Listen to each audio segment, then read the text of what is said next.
Begin the current Daf Pesachim Daf begin 10 lines down to the top of the Yomid, where the Gemara is in the middle of a discussion regarding a question of Nachman Yitzchak. And that is, we had a machlekes regarding the topic that we were discussing in the previous Daf, regarding eating truma when you chayiv by shaygig to pay a kerem b'chaimish. The question is, what was the minimum?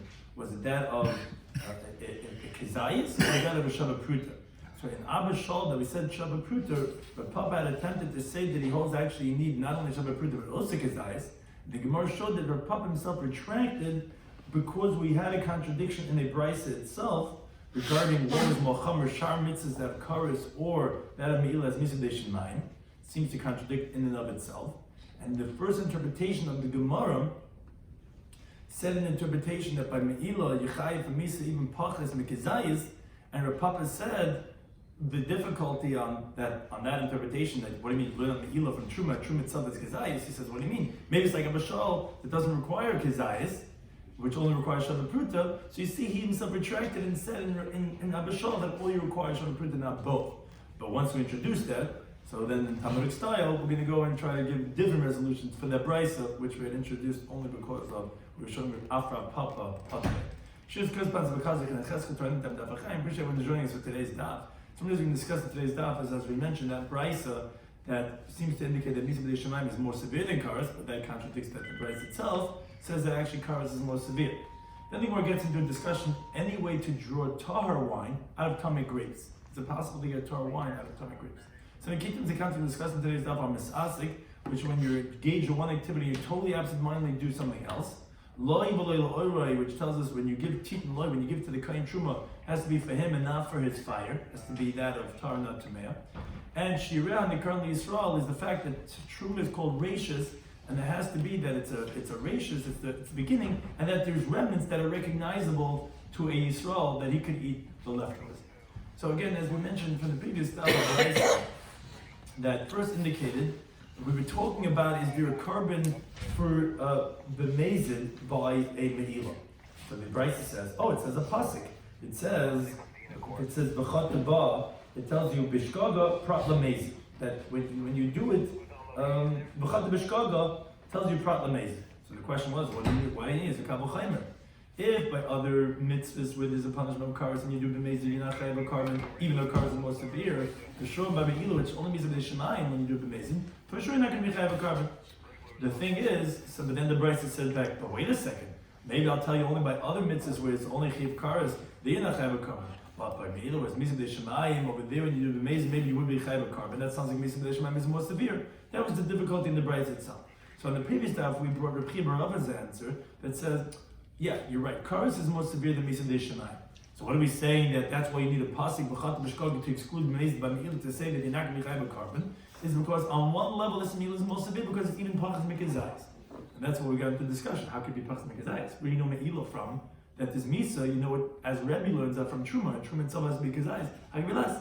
And that's what Papa and Anta says, who said he's like Rabbanan. Maybe it's like Abba Shol holds you don't need a kazayis by Truma. You only need a Shabbat Pruta. And the Me'ilah could also be pachas mikazayis. That was why we introduced the brisa, and that was the first approach. Now the Gemara is going to bring two different approaches regarding this halacha of the brisa that seems to be a contradiction. It says the Gemara 10 lines up at the top of the Yomid, Mar Bereid Rabbanan. He says the brisa we had brought is actually, there's an error in the brisa as it was taught. And rather, this is what the seifa of the brisa is coming to say. Again, do we say that ashar mitzvahs, which do not have a carbon when they do b'mezid, for sure by that of me'ilah? Or as the sefer the brisa coming to say that no, I need a pasuk that you're not chayav a carbon. I would have thought that you would be chayav a carbon when you do b'mezid by me'ilah. Why? Because no. Im amarta b'shar mitzvahs, if you're going to say by all other mitzvahs, let's eat chaylev or dam, all these other mitzvahs, that you're exempt from a carbon when you do it b'mezid, shlei asa b'hen, because yes, we didn't make you chayav for a carbon when you do it even by mistake, when it's she'ein miskaven. If you did not intend to do this malacha, we didn't do it k'miskaven, like when you're making a mistake, when you're intending to do this thing itself. As the Gemara explains. Let's say you intended to go ahead and cut something that was detached, which is something that you're permitted to do on Shabbos. And then even on Shabbos, you go ahead and you cut something that's attached to the ground, you're going to be exempt. Why? Because the Torah tells you need a meleches machsheves.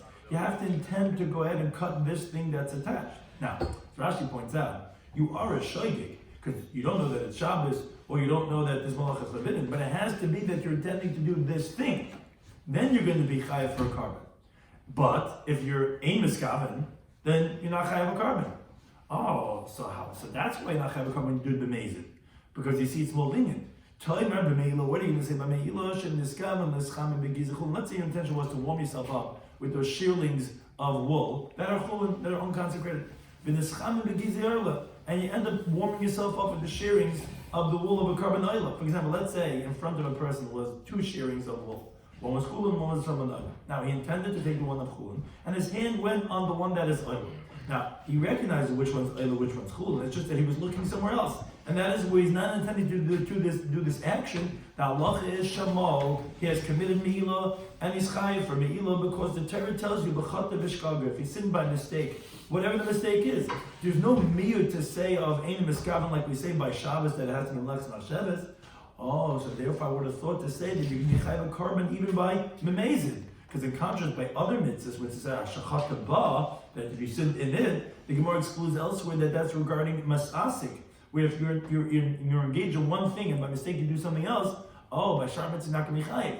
And therefore, that's why we needed to have the miyut, v'chata b'shkaga, to tell you that you're not going to be chayiv when you do b'mezid, because you would have thought that me'ilah is mocham in the Shar Mitzvah. As a mocham is in correspondence to the Shemam, not from that, because you're chayiv even be'ein miskaven. Regarding other mitzvahs, you're not chayiv a carbon when you do b'shkaga when ein miskaven. So therefore, since you have a stringency of me'ilah, I would have thought to say the same that there would be a stringency regarding when you do b'mezid too. Now, the third interpretation, Rav Nachman Yitzchak Amar, he's very similar to the second interpretation, just a slightly different version. He says no. The way Marbury Darvana just said it, and that the Brisa wouldn't have had to tell us this. Because no, the truth is, even by other mitzvahs, if you were engaged in cutting, what's called chaticha, detaching something from the ground, even if it was something that was permitted, meaning you ended up doing a cutting. This is what these two different pshatim are hinging on. If you intended to do a cutting, a ma'aseh chaticha, and you ended up doing a chaticha cutting that's forbidden, even though you didn't intend for this, that would be considered malachas machshavas, and you would be chayiv by shar mitzvahs. So the way the second interpretation said of ein miskaven is not true. That's not a severity factor that me'ilah has over shar mitzvahs, because other mitzvahs also you'd be chayiv by ein miskaven, even not intending, as long as you intended to do an act of cutting. It would still be a malach, even though you intend to do something cutting detached, and you're cutting attached, says the third interpretation, you would still be chai. Rather, hachikim, this is what you have to say. That the safe of the Brisa is saying, loy, no, I wouldn't know from a Kal V'Chomer that me'ilah is not going to have a carbon the mazid, just like shar mitzvahs, because imamak of shar mitzvahs, if you're going to say that it's lenient. Regarding other mitzvahs, that there's no carbon when you do it, but maybe when you do it deliberately, shekim l'mischayv, then because you're not chayiv for them a carbon, when it's she'ein misasik, that when you're not engaged in a permitted thing, and you make a mistake by something forbidden, you don't make that kimisasik when you engage in a permitted thing, and you end up doing a forbidden thing, as Dimar explains. Shouldn't this come like Bias the Talish? If you intend to pick up, the words here are precise, not to cut what's detached, but to lift up something that's detached. So you're not engaged in an act of cutting at all. Even in a permitted cutting, you're not trying to do cutting, you're trying to lift up. The but because you cut that which is attached, that's the wording that's correct. Shapatra by other mitzvahs, you're exempt. Because we didn't make it like when you're engaged to cut something that's detached and you cut something that's attached. There you would be chayiv in me'im miskaven. So that's not a severity of me'ilah over that. But by misasik, which is when you're totally engaged in a totally different type of action, you're intending to lift up and you cut. There by shar mitzvahs you're going to be pater from a carbon, even by shaygig. So I can understand that it's a more belinya halacha that you can be pater from a carbon also when you do it b'mezid. So let's say you stick your hand into a vessel to take out an object, and that is you would not engage at all regarding smearing your hands, even in something permitted. You just wanted to reach for something. And as you're reaching in, your hand gets all smeared from the cream, and it's hektish cream. There you commit me'ilah. There's no miyut of misasik by me'ilah. By me'ilah you can be chayiv even if you're misasik. So therefore I would have thought to say, you see that's a very severe halacha regarding being chayiv a carbon of me'ilah, so maybe even if you did b'mezid you'd be chayiv for that. That's why you need it on pasuk to tell you that no, when you're amazed, you're not going to have a carbon me'ilah. So those are the three different interpretations why we would have thought to say that me'ilah is more severe than shamitzes if we know, like the Reish of the Brisa says, that kares, which what shamitzes has, is more severe than misa b'dei shemayim. Now the Gemara goes back to a statement, Amar, that was mentioned in the previous daf. We said, by minimum, when do we say that regarding truma of chametz on Pesach, that if a zar goes ahead and he goes and he consumes it on Pesach, there's Michai for a Karen Mechaynish, for a principle in the fifth, said the Brisa, that's b'mafresh truma b'echmitza. That's specifically if he separated truma, and then it became chametz stick. So he had a dough, he had some type of flour, and he made it a truma, and then it became chametz.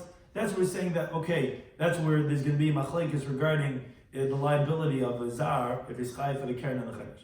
And that was because we said, is there value for the truma on Pesach? And that was a discussion in the previous time. Al hifresh chametz truma, but the main point that we're going to discuss right now is the second part of that halacha. But let's say the person, when he separated the truma, it was already chametz on Pesach. He had this dough, which he made and became a chametz thing, and then he separates truma from that. Oh, there, everyone's going to hold. Even according to one who says that chametz on Pesach is generally permitted to have anah, and he's the one that held that a zar that goes ahead and eats that chametz on Pesach, he's going to be chayav the principle in the fifth. In this case, everyone, even that man that would hold any kedusha. No, that truma is not sanctified, and you're not going to be chayav for the chaimish if you go ahead and you eat that truma on Pesach. Says the Gemara, where do we know this from? That, as we're saying, that if you mafresh chametz of truma on Pesach, that everyone's going to agree that's not holy. So Rav Nachman Yitzchak Amar, he says that Amar Rav Nachman Yitzchak, he says Amar Kra. Pasi says by truma, reishes degancha tireshcha v'yitzarecha, etc. And it says titin loy. You have to give the truma to the kohen. Now, what does it mean loy to him? What do you mean give it to him? Of course you're giving it to him. It means v'loy l'uroi, not for his fire. Meaning even if it's fit for him to use as fuel, but since he can't eat it, that's not a valid type of a truma. Oh, so when you say loy, that excludes chametz on Pesach, because he can't eat it. So even the one who holds that you're allowed to have enough from it, but here it's not going to have validity as a truma, and therefore that's why everyone's going to agree that's any kedusha. Now, but most of Rav Huna Brei Rishu, he asks when the Mishnah says this trumas. Mishnah says, "Ein termin min ha'tmeya l'tahira." You can't take truma from something that's tamei produce on tevel produce that is tahar initially, because you're causing a loss to the kohen, obviously, because the kohen can't eat that truma that you're giving that's tamei. He could use it as fuel, but it's a loss. You have tahar produce, and you have this tamei produce that you're using for truma. One's not supposed to do that. Now, but let's say the guy didn't know that this temple was tamei, and he gives it to the kohen, he made a mistake. So then, trumasi truma. Then after the fact, okay, that's a valid truma. Says the Gemara, why? Lame, you should say, you just told me there's a drasha. You have to give the kohen something that he could use, that he could eat, and not for its fire. So why is it valid after the fact? Why is that different than chametz on Pesach? Chametz on Pesach, it's not truma. So you eat it, everyone's going to read it, and the kedusha, you're not going to be chayav for truma. And even the zar eats not going to be chayav for the karen nechemish. So why are you saying that by tamei truma he also can't eat, that there it's going to be valid truma? Says the Gemara, look, it's not difficult. Why? Hasam over there in that brisa, haisle shasa kaisha in the Mishnah Masechtas Trumas regarding Tumah, it had a time when it was fit to be Truma before it became Tamei. So since it had a stamp of being loy, although it subsequently became Tamei, okay, that doesn't take away from the fact that it was a valid Truma. But in the brisa regarding Chametz, it never had a time of validity to go ahead and take Truma from it, because before Pesach it was attached to the ground. Something that's attached cannot be given as truma, and it became chametz when it was still attached. So since it couldn't be truma, because it says reishis digancha, reish digancha is only when what's called mishnigdam. The digun is a terminology of gathering. Only when it's in the pile, only then does it take effect that it can become truma. So the moment it was able to become truma, it was already chametz already. So it was already chametz. It cannot become chametz. What? When it's attached, it cannot become chametz. Yeah, so it's actually says v'hichim it's been mechuber. Rashi says. How could it be? Because of the halachas of chametz. Yeah, it's mechuber. You have wheat; it's raining. Right, they discuss. It doesn't become chametz. That's all. I don't know. If that, I mean, Rashi makes something that it's possible to become. But either way, I mean, we're talking about here. Anyways, the only time that it could become truma was only when you made it the pile. We're saying from before it became then it was already chametzik, so it never had a shas hakodesh, never had a time that you could have made it to be truma. Now, so therefore that's the difference. If it had a shas hakodesh, like the case of Tumah, so then even now that you can't eat it, that would still be valid after the fact that, and wouldn't be excluded from label ura. Here, where it was never able to be given, if it can't qualify for loy, it's because it's considered label ura. Says the Gemara, what's the case that's talking about that you're telling me by the chametz they gave produce, it never had a time. So the Gemara actually says it. Once it's ripe, it's finished, it becomes chametz. Right. So says the Gemara, if it became chametz when it's attached. They have this whole raid regarding the matzahs, whatever. They do have that. They actually do talk about it can become chametz when it's attached. That's what it's. When you cut it and it's still wet. No, they say even not like that. Once it's finished. It's finished. It's not. That's why they're busy when they cut the wheat, because it could become problematic. That's the whole thing. They're busy with the matzahs, whatever the deli matzah nishkit, whatever. Reach maturity. It doesn't take anymore. Yeah. So if it became chametz when it was attached, so that's what you're telling me would be considered that never had a shas hakodesh. But the Gemara makes the following dik. What are you going to tell me? If it became fermented when it was ready to detach from the ground, so achanami the kacha, you're going to tell me that, then it does become sanctified? Meaning it does become truma because it was able to be truma because you could take truma from that which is detached. Says Amalei says yes, and he quotes a pasuk in Daniel. Says b'gzeiras irin, from the decree of those who are awake, which refers to the angels. In other words, Talmidei Chachamim, that they're like Malachi Ashars, that their pisgama with their words that they said in the Beis Medrash, they said like me, and that this that we said before, that truma of chametz on Pesach is not holy. This tumah when it became chametz when they're still attached to the ground. And then with the statement of the holy ones, this was their ruling that this is how they rule the Beis Medrash like me. That this, as I'm resolving the contradiction between chametz and tamei, as we go by chametz, you never had a shas hakodesh, and by tumah you had a shas hakodesh, and therefore that's the difference if it's going to be true after the fact or not. If it would be excluded from loy b'loy. Now, however, the second interpretation, Yeshua, he disagrees. He says no. Even if it became a chametz when it was detached, we would also say that it's not going to be sanctified. Why? For a different reason, not because of loy b'loy l'ura. But you can take the base. Amar, he says, Amakra. Pas says in the Varim, Reishis, when it talks about the obligation of truma, it says Reishis the gancha tireshcha b'tzerecha. So it sounds like that it should be the first. Now, first means to say shiur mikarim, that it's permitting something else, and that it's recognizable. What's the rest? We can't all be the first. First means that there's some things that are secondary, which means to say that you recognize what's the remnants, and that is Yisrael for Yisrael. But the thing is, if you're separating truma of chametz, what type of a heter are you making with the leftovers? That the first should be making shirayim. Yatz is a that's excluding chametz on Pesach. Shein shirayim the karim, that the leftovers are not recognizable because when there was originally tevel, it was permitted to have anah from tevel. You just can't eat it. Now also, when you make it truma, it's also permitted to have anah, but it's also to eat it because of chametz. So regarding what are you making shirayim, so therefore that's why it's going to be also even if it was detached, because it's not making shirayim. That's the reason why chametz on Pesach, everyone agrees, ain't a truma, because you're not making truma. Truma has to be rashis. You're not making a rashis. What are you doing over here? What are you making that this truma is different than what it was before? Before it was tevel, and now it's truma that's chametz. They're both asa b'achila, but b'anah. So since you didn't create any change of status from the truma, from the rest of what's the remnants, so that's why it's not going to be kedusha, and therefore it does not have halacha of truma, because truma is only when you make leftovers that are recognizable. So what's he going to do with the Mishnah and Targum and Atman that and Turim Shagi to Musa Terem? The what? What's he going to do with the Mishnah that I mentioned before? With Tumah? Yeah. So Tumah is considered. What's the question? What about Tumah? If it has to be Shirei and Nikurin, how do you have if B'diavad he did do Tumah with Tumaya, but it's the Musa Terem? Oh, so I mean, what's the difference between? Well, Tumah also has. I think I'm trying to remember if anyone says this explicitly, but that still has a change of status. It still becomes Truma that's Tameya. You're still going to have Shirai and Nikarin when you have Truma that's Tameya, because it has. Yeah, you have different halachas when you still have status of Truma, and it's going to have a difference of halacha. But regarding,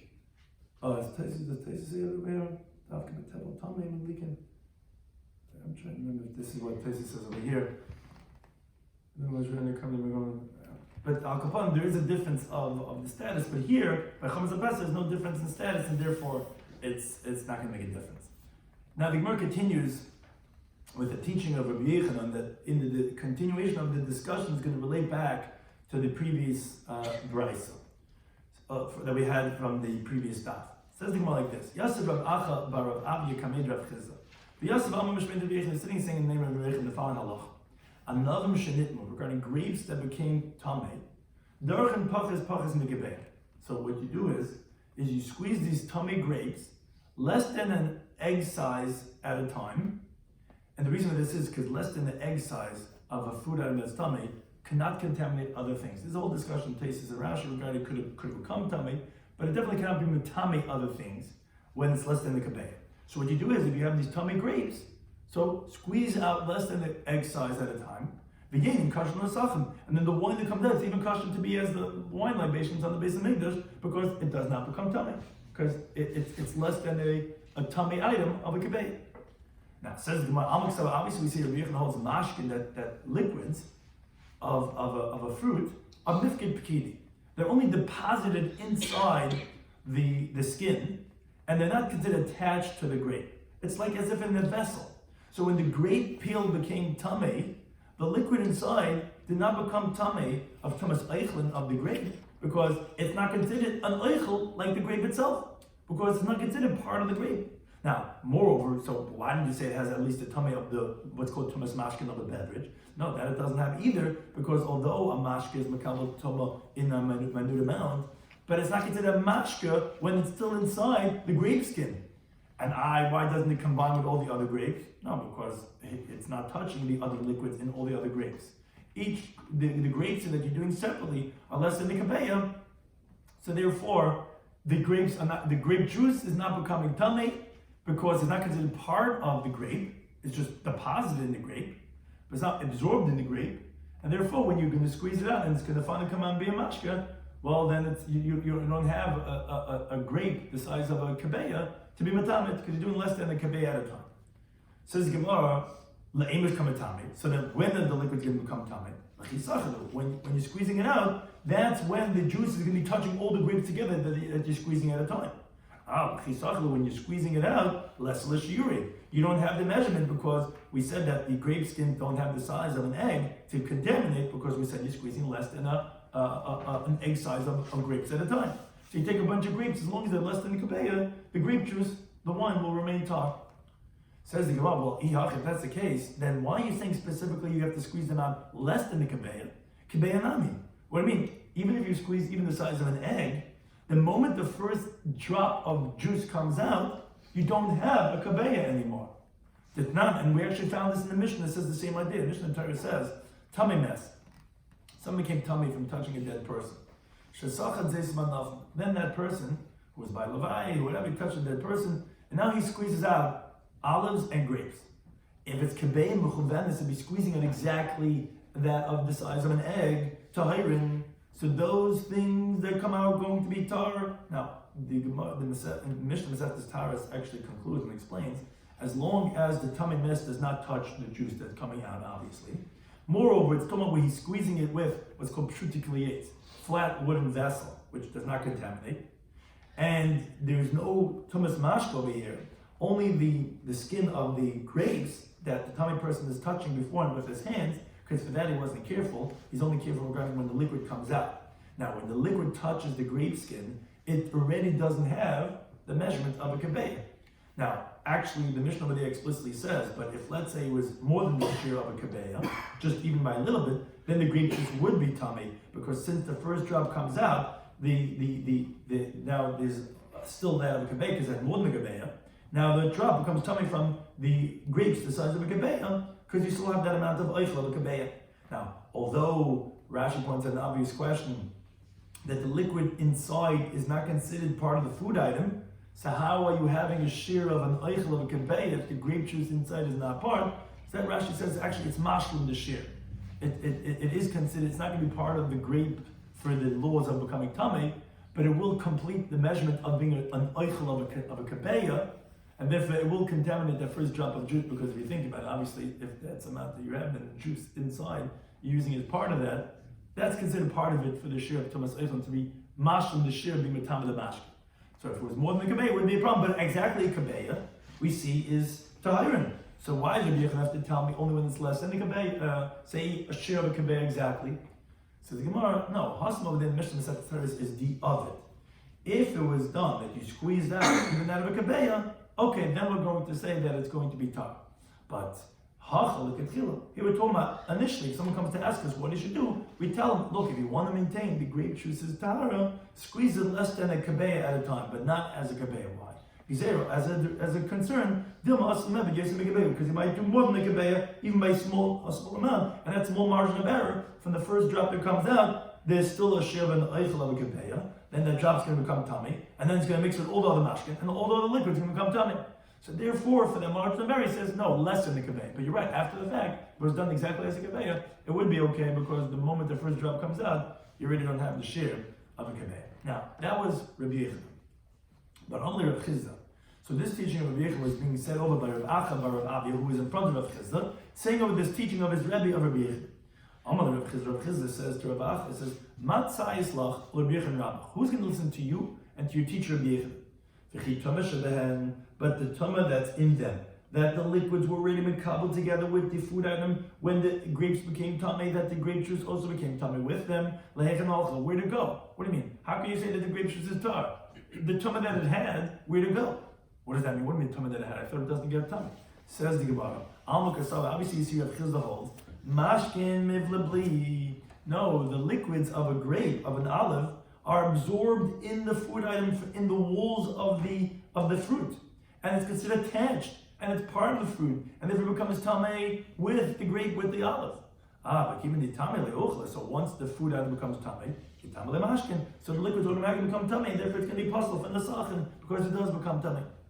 Now, Amalei, so Rav Acha says back to Rav Chizda, what, Ta'adloi Tisbri, you don't hold the mashkin, mifkin, pekidi, that liquids are only considered deposited, not absorbed?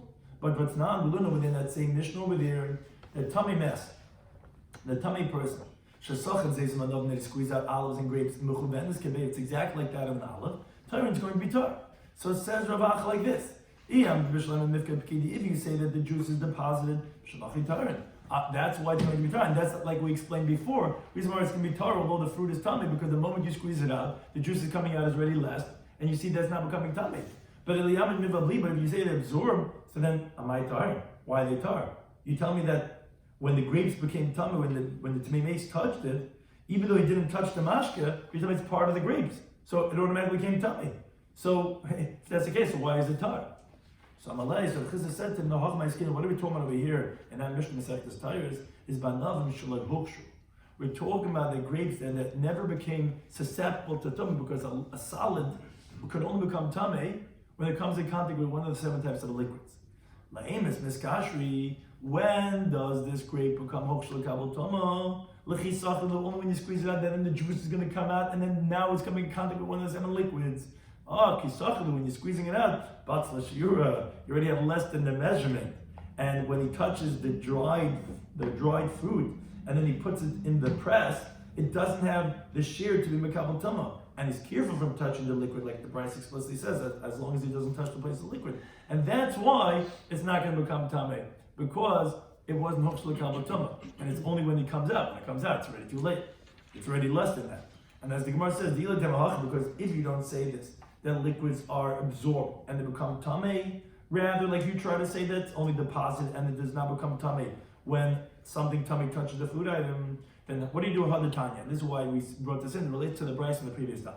We said the Lamazah Daimon, Rabbi Kiva was proving his point regarding Truma of Chametz on Pesach. He says, it has no value. He says, what could you compare this to? The Truma is Tutin V'Anavim Shenitma, regarding the Truma of berries and of grapes that became tummy, which sounds like that the berries and the grapes became tummy before they were pressed. And what does it say? There's no heter of eating it because it's chametz on Pesach, because it's tummy, and you can't use it as fuel because you don't use grape juice or berry juice as fuel, and so therefore it's not going to be truma. That's the same thing as chametz on Pesach. It's not going to be truma, and therefore that was Rabbi Kiva's point that you're not going to be chayav for the Keren B'chaimish on the chametz on Pesach, which is truma just like by berries, that you can't eat it, you can't use it as fuel. And that says Rav Chisda, wait a second. Harata achila nami is, but it's not true. You could actually even eat it. How can you eat it? The because if you want to dark little bubbles make a bay, you can press less than a bay at a time. So based on you, which is actually was Rabbi Yechanan's whole halacha, that you could keep the wine tar by squeezing less than a bay at a time. So what are you talking about when you have a nothing tameim and the tutin tameim that has no validity? It's not going to be true at all. What are you talking about? You could have the truma tahira of the grapes by squeezing less than a bay at a time. So forget about that hasaka. You could even eat them. But the fact that you see you can't eat them is obviously because mashkin abli are absorbed, and therefore that they're going to be tamei, which is like the way Rav Chisda says, not like Rabbi Yechanan. So Rabbi says, he says no. He says Gizer dem asabu l'dei takal. He says that we're concerned that maybe when you're going to press it, you might come to eat from them, from the truma that is tameir, and therefore that's why we're saying over there that you don't have a heter achila. But you're right. Really, the truth is, based on what we're saying, that you could really go ahead and press it less than a kibbe at a time. And you're right. The tutin that became tamayim and the oven became tamayim. Really, technically, you could create a situation of that you'll have truma that's tahira. You see Rabbi Kiva saying that it has lo heter achila lo heter asaka. The reason why we're saying is because of a gzei drabanan, that it might come to a situation of takala. Therefore, we say that you can't go ahead and use it for eating. But technically, you could. It's only as gzei that you can't. And therefore, it's not a rejection of Rabbi Yechanan and Rav Acha. Now, however, Amalei Abaye. Now, once we introduce this concept of takala, which is that we're saying, is that a valid concern to say that we're concerned for a stumbling block, and therefore we're saying it doesn't have a heter achila? Or Michashin, like the Gemara says, are we really concerned for a situation of a stumbling block? In the Bryce, it says, "Madlikin b'pasa b'shemen shel truma shenitnes." You could use as fuel bread or oil of truma that became tamei. Now, most definitely, in one moment, you can't go ahead and light all the oil at one shot. Rather, it takes a long time, and we're not concerned that maybe you're going to come to eat from it. Doesn't that contradict what you just said before? You just resolved for Rabbi Yechanan and Rav Acha from the Brisa that from Rabbi Kiva that made it sound like that berries that became tamei, that you don't have a heter achila and lo hasaka, and therefore he was proving his point in Truma Chametz of Pesach. But we said, what do you mean? Rabbi Yechanan said you could have actually eat it because you could squeeze less than bad. No, not heter achila because it's gezer. We don't let you eat it. It's not considered as anything of benefit. So even though it's only rabbinic, Tosfos explains that would still exempt you from the liability because ultimately we don't let you eat it. So it has no value. But what are you talking about? Why don't let you eat it? Oh, because if we let you get the grape juice less than a bad time, you might eat the truma itself. Because it takes a long time. And then you might eat it. But what do you mean? Well, here you see that you can use as fuel the oil or the bread that became tamei, and that takes a long time to consume. You see, we're not concerned with that. Allah says, no, in that case, pas zargli ben ha'etzim. That bread we're talking about, when you threw it amongst the wood of the firewood, shemen shel truma, and the oil of truma is ramalim kli mois, you put it in disgusting vessels. There's no content you're going to come to eat it, and therefore that's why we let you use it as fuel. But in general, if it's regular stuff, that regular food item, which like by grapes, where they're not going to put it in something that's disgusting, because the whole point is actually to take the grape juice that's going to come out of it, then we would be concerned that that's not a rejection of Rabbi Yechanan. So ultimately, we found that that's the machlekes here regarding can you squeeze the grapes less than a bay at a time. That would come down to the machlekes. If mashkin are pekidi, if they're deposited, then you could. But mashkin believe you can't, because it's not going to help. The grape juice already became tamei when the grape became tamei. Now the Gemara goes back to the statement that we just mentioned, gufam, malikin the pasuk b'shemen shel truma shenitnes. You can go ahead and light a fire with bread and oil of truma that became tamei. Now we have machlekes in this halacha. Abaye Amar Mishmei Dechizki says, and Rav Amar Demei Rabbi Yitzchak Bar Marta Rav Huna says l'shon el pas. You only learned this by bread. Why? Because when you throw it amongst the firewood, it becomes disgusting and you're not going to eat anymore. But regarding wheat, even if you're going to throw it amongst the firewood, no. Because Shem Yava Ben L'Dei Takal, it's going to come to stumbling block, because throwing wheat amongst the firewood doesn't ruin it, it still could be used. Rabbi Yechanan disagrees, says no, even regarding wheat, that would be permissible. So the Gemara, but why? Be concerned, the wheat is tamei, and you can leave it around, someone might come to eat it. So even if you could use it for hasaka, but we should be concerned it might come to a stumbling. So the Gemara, because we're talking about b'shlikasa, that it was boiled, meaning after it became tummy, he boiled it and then he threw it amongst the firewood. Umisasa, it's already disgusting. Hachanami, you're also b'shlikasa misasa, where it was boiled and it's disgusting. So therefore, we're not concerned even by chite that you're going to come to eat it. But Rav Huna, Rashi points out, is concerned because maybe you might come to eat it before you boil it or as it's boiling. And if that's the machlekes regarding if chiti is also permissible or not. And says Ravashi, we just said, just like Ravashi says, b'shlikasa misasa. Where was his teaching said? Says he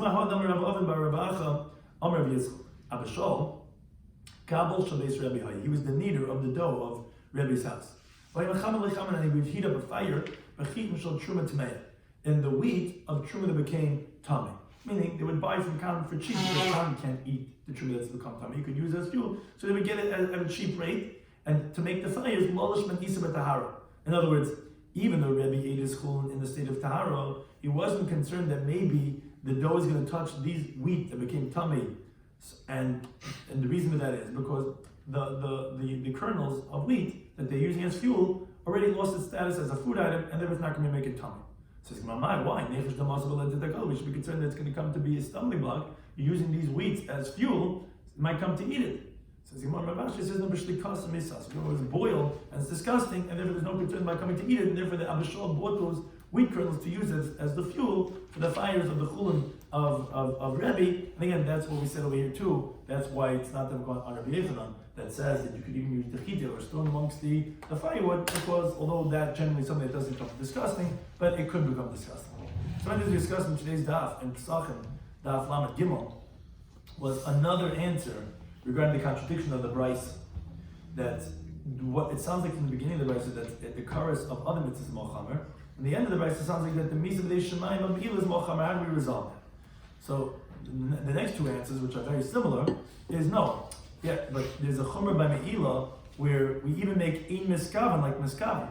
That's what we meant to say. That you for the misa of meila, even if you're not intending, in contrast to shar mitzvahs. Or a little different is that no, specifically by meila do we say that you chayav even from misasik. Misasik is more absent-minded than ein miskaven. Ein miskaven is you're intending to cut. I just thought I'm going to cut this thing that's attached. I cut something that's attached. Misasik is even more absent-minded. It's like I didn't intend to cut. I intended to lift up. That's what the third approach holds. That the second approach is incorrect. The other mitzvah is ein miskaven. You also chayav miskaven. It's regarding misasik that sham mitzvah is going to be pater. And meila yibichayv. Therefore, we thought meila would be mochamer. That you yibichayv a carbon amazing. That's why we need a pasuk to say that you can be pater.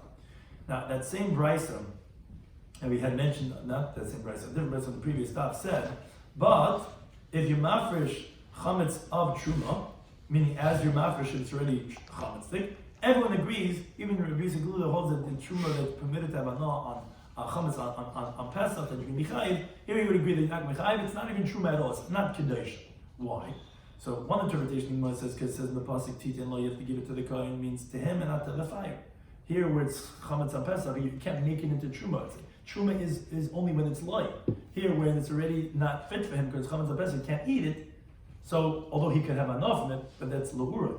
Now, what do you do with Tameya? We said Tameya, Truma is going to be Truma after the fact. Why? That's also loy below le'ura.